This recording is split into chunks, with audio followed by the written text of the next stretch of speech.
Hello, and welcome to the 2021 Virtual Hike for Hospice. I'm Michelle Gripsma, Manager of Hospice Services for Community Care City of Kawartha Lakes. Thank you very much for your participation from everyone who participated and the incredibly creative ways people were able to connect with others to raise much needed funds while we all hiked for hospice. At Community Care, we've adjusted and pivoted wherever we could during the pandemic to provide safe and compassionate care that's centered on our clients' needs. With your generous support, Hospice Services will continue to offer help to those who need it during the journey through critical illness, death, and bereavement. We couldn't do it without you. Thanks. It has been a year of endless upheaval for the youngest of our population, with the constant back and forth of in-person or virtual learning, graduations and special events being moved online, extracurricular activities being limited or canceled. Children have had to flex and adapt in ways that most adults would find difficult.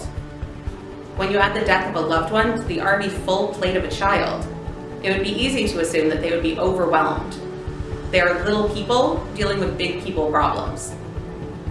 Our children's program here at Hospice, Standing Together and Receiving Support, or STARS, has taught me the exact opposite. Children are amazing. They are open and adaptive and resilient.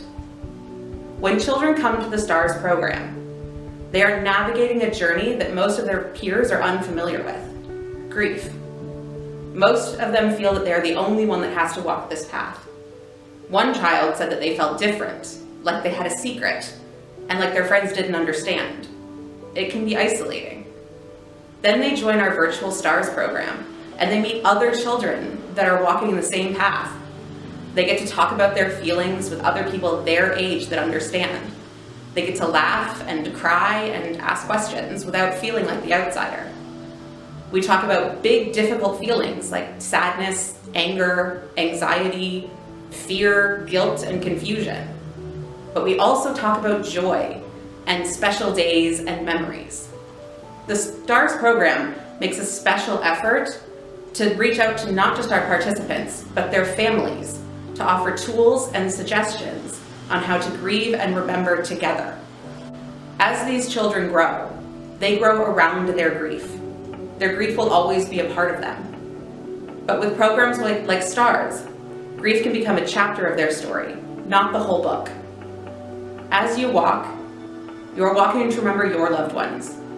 As you walk, you are walking to support hospice. And as you walk, you are helping support the children that need help in their grief journey.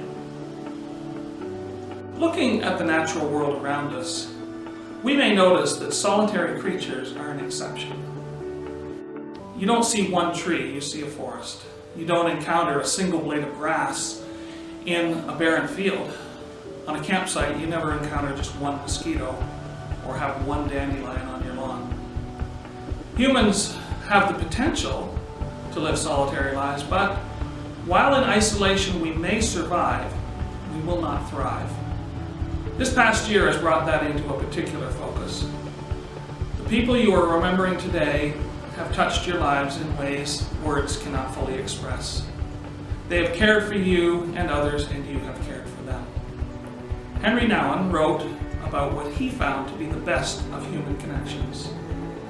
He wrote, "When we honestly ask ourselves which person in our lives means the most to us, we often find it is those who, instead of giving advice, solutions, cures, have chosen rather to share in our pain. The friend who can be silent with us in a moment of despair or confusion, who can stay with us in an hour of grief, who can tolerate not knowing, not curing, not healing, and face with us the reality of our powerlessness, that is a friend who cares." You may be remembering such a friend, but you also can be that kind of a friend. Processing loss while providing care to others is a powerful component of healing a broken heart. All human interactions hold the potential for meaningful experiences. Connection to family and close friends certainly has been the most important relationships from which I have drawn meaning and purpose. Simply put, I am uplifted when I am lifting other people. We have come through a profoundly difficult year, yet for me, the courage to face difficult situations comes from a belief that I am never truly alone, and that the trials themselves hold the potential to reveal in all of us the strength and the resilience we already possess to face our own challenges.